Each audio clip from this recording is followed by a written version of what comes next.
അസ്സലാമു അലൈക്കും വറഹ്മത്തുള്ളാ. ഹാഫിളിൻ അബായ ഇന്ന് കൊണ്ടുവന്നിരിക്കുന്ന ഐറ്റം എന്ന് പറഞ്ഞാൽ ബുഖൂറുകളാണ്.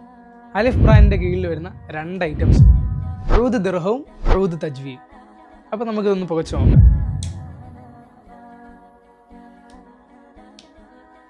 ഇതിനകത്ത് നിന്ന് ചെറിയൊരു പീസ് നമ്മൾ ഇട്ടാൽ മതി, പെട്ടെന്ന് തന്നെ ഇത് പുകഞ്ഞു വന്നോളൂ. അൽഹംദുലില്ലാഹ്, നല്ല മണമാണ്. അപ്പോൾ നിങ്ങൾക്കിത് വാങ്ങാൻ താല്പര്യമുണ്ടെങ്കിൽ കൊല്ലം ആണ്ടാമുക്കം മന്നാനിയ കോംപ്ലക്സിലാണ് നമ്മളെ ഷോപ്പ് വരുന്നത്. ഓൺലൈൻ സർവീസും അവൈലബിൾ ആണ്. നിങ്ങൾക്ക് ഓൺലൈനിൽ വേണമെങ്കിൽ ഇൻസ്റ്റയിൽ മെസ്സേജ് അയക്കുകയോ വാട്സപ്പിൽ താഴെ കാണുന്ന നമ്പറിൽ കോൺടാക്ട് ചെയ്യുകയോ ചെയ്ത് കഴിഞ്ഞാൽ നമുക്ക് ഡെലിവറി ചെയ്യാൻ കഴിയുന്നതാണ്. ഓൾ ഇന്ത്യ ഡെലിവറി അവൈലബിൾ ആണ്. അപ്പോൾ ഇൻഷാ അല്ലാഹ് ഇതേപോലത്തുള്ള വീഡിയോസ് ഇനിയും വേണമെങ്കിൽ നിങ്ങൾ നമ്മുടെ ഇൻസ്റ്റാഗ്രാം അക്കൗണ്ട് ഫോളോ ചെയ്ത് വെക്കുക, യൂട്യൂബ് ചാനൽ സബ്സ്ക്രൈബ് ചെയ്ത് വെക്കുക. അസ്സലാമു അലൈക്കും വറഹ്മത്തുള്ളാഹി.